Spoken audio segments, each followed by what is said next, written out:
Hello दोस्तों, पराग आपका kettlebell coach. हम लोग आज बात करेंगे कि कैलिसिस कैसे अवॉइड किया जाए।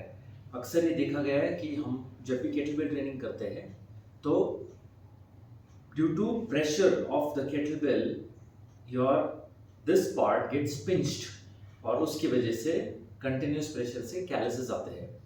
और कैलिसिस मतलब बेसिकली खून ही निकलता है, स्किन निकलता है आपका। और अक्सर ये देखा गया है कि आप जब ट्रेनिंग करते हो तो वो अगर स्किन निकलता है तो आपका ट्रेनिंग स्टॉप हो जाता है उस मोमेंट पे, और आपको रिकवरी के लिए और 2 या 3 दिन जाता है और कोई भी केटलबेल की मूवमेंट आप कर नहीं सकते। कैलिसिस काफ़ी कॉमन है। जब मैंने केटलबेल ट्रेनिंग चालू किया था तो मुझे भी कैलिसिस आता था, मगर मैंने इस पे थोड़ा सा रिसर्च किया तो मुझे पता चला कि 3 चीज़ें इंपॉर्टेंट है जो आपको ध्यान में रखनी है। सबसे पहला चीज़ है आपका टेक्निक। आप जब केटलबेल हुक करते हो, पकड़ते हो नीचे इस पोजीशन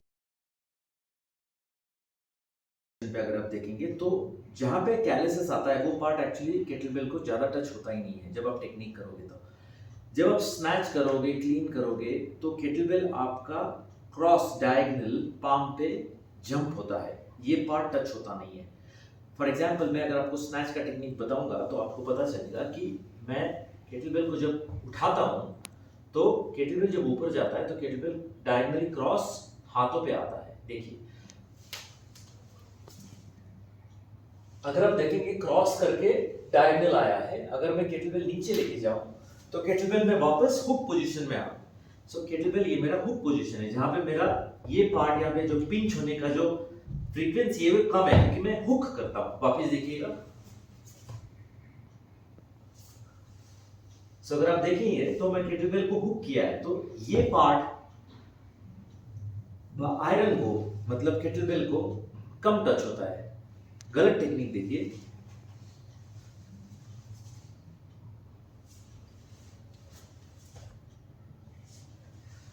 अगर ये देखेंगे तो मैंने केटलबेल को पूरा पकड़ा हुआ है। सो एक्चुअली पकड़ना ऐसे है। तो जो केटलबेल यहाँ पे पिंच होता है उसकी वजह से कैलिसिस होते हैं। और केटलबेल कैलिसिस होने काफी कॉमन है क्योंकि टेक्निक सीखने को थोड़ा टाइम लगता है।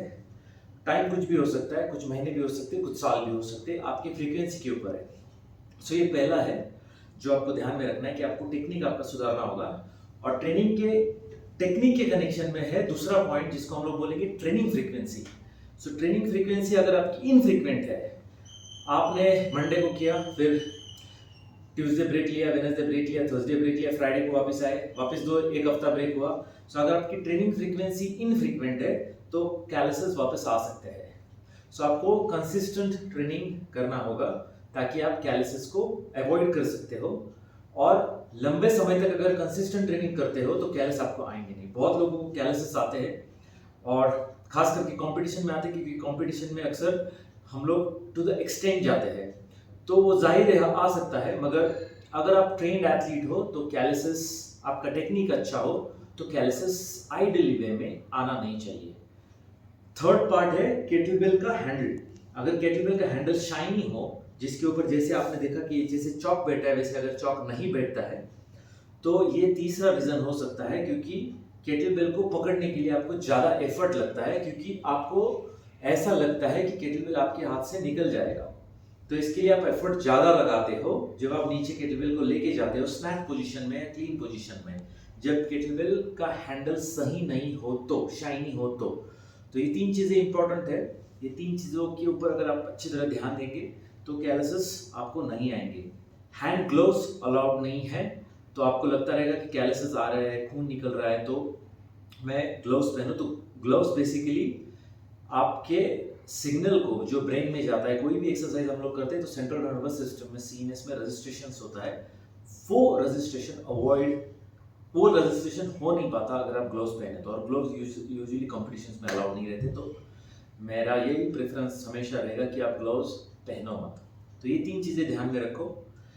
सबसे पहला टेक्निक, दूसरा training frequency, consistency of the training is important, और तीसरा है pick a good kettlebell. The kettlebell has to have कि जहाँ पे आप हैंडल शाइनी ना हो, केटलबेल के ऊपर चॉक अच्छी तरह बैठे और आप टेक्निक और ट्रेनिंग अच्छी तरह कर पाओ। Thank you very much.